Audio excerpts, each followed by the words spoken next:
फिर से आपका स्वागत है एक जबरदस्त कंटेंट में।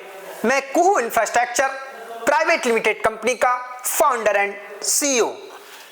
आज मैं आपको फिर एक अमीर और गरीब का लेसन सिखाने आया हूं। आखिर गरीब और अमीर में अंतर क्या है? तो ये जो मैंने सबक सीखा है ये रिच डैड पुअर डैड की बुक से लिया है।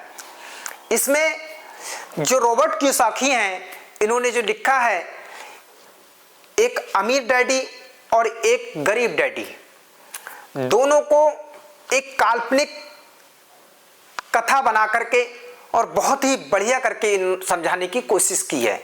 एक गरीब व्यक्ति किस तरीके से जीवन यापन करता है और एक अमीर व्यक्ति किस तरीके से जीवन यापन करता है।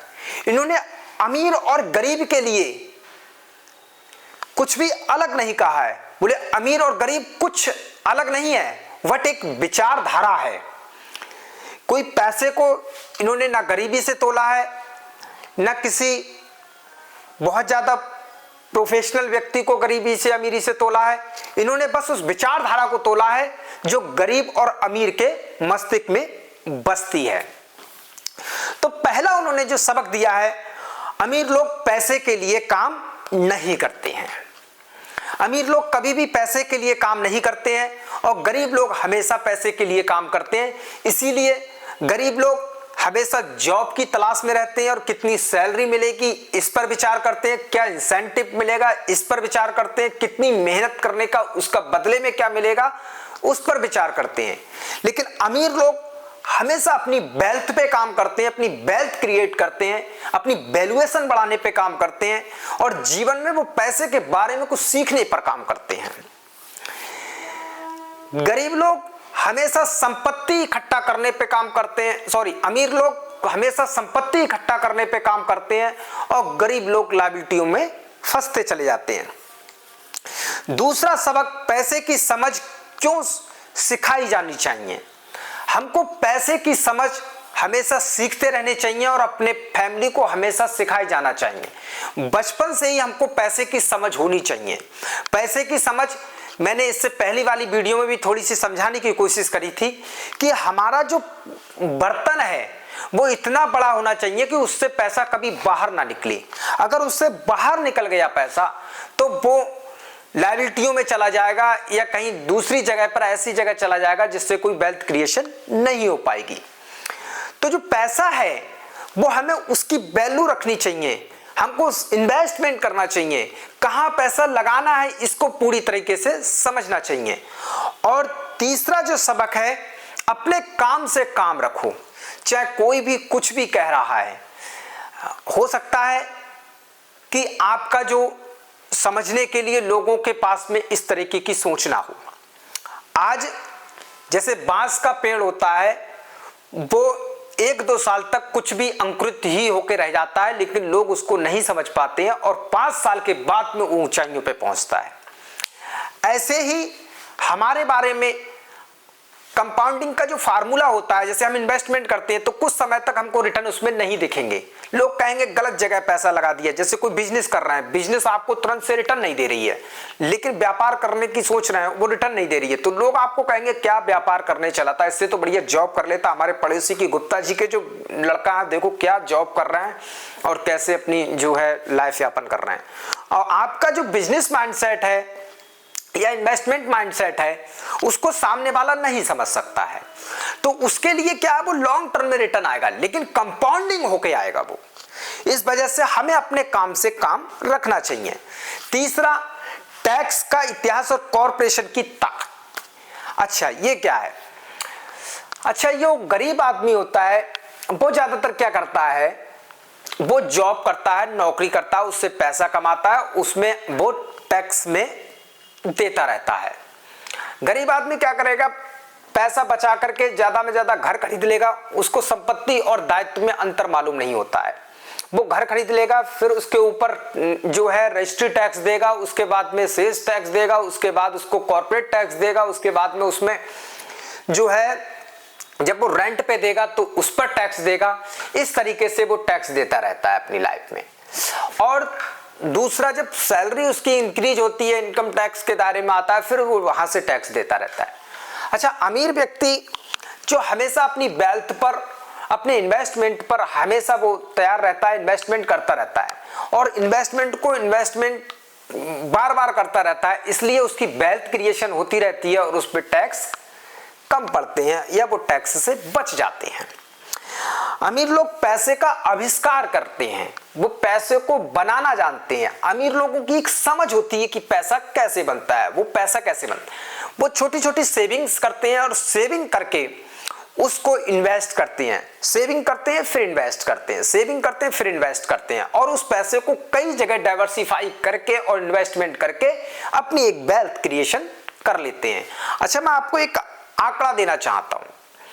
इस दुनिया में 95% पैसा 5% लोगों के पास है और 5% पैसा 95% लोगों के पास है।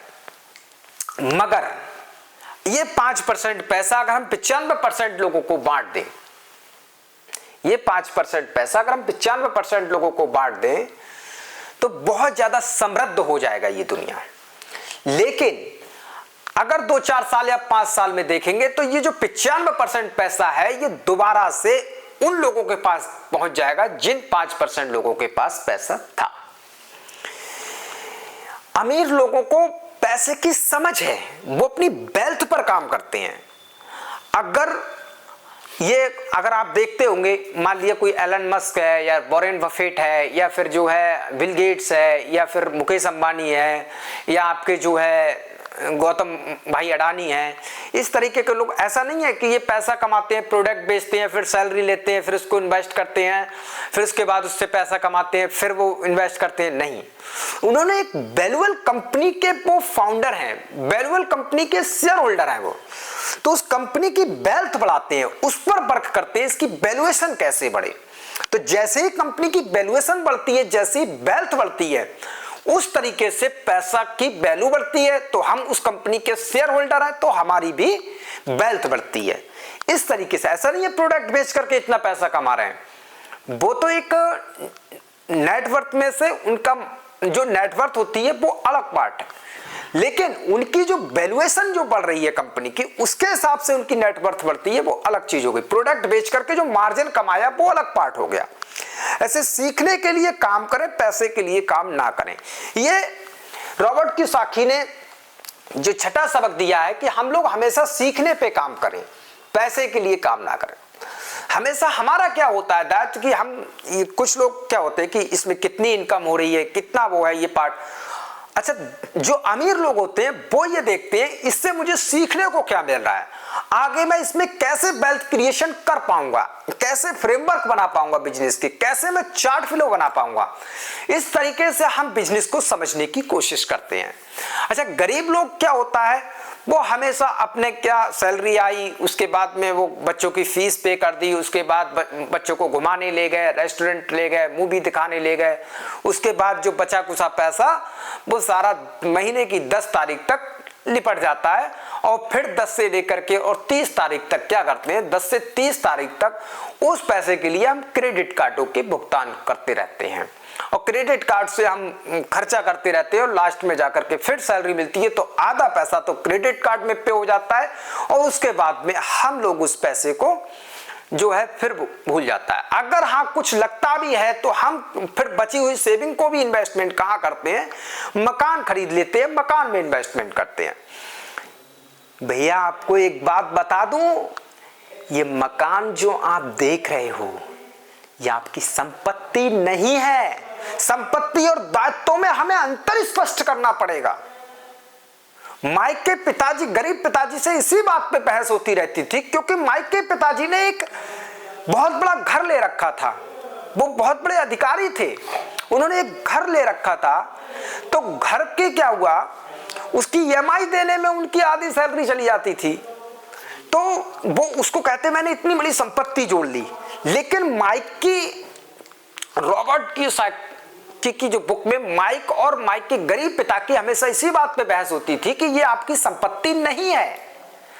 संपत्ति जो होती है वो हमारे लिए रेगुलर रिटर्न दे, या हमारा आरओआई दे हमको रेगुलर, या हमको कुछ वेल्थ क्रिएशन करके दे, ऐसी संपत्ति होती है।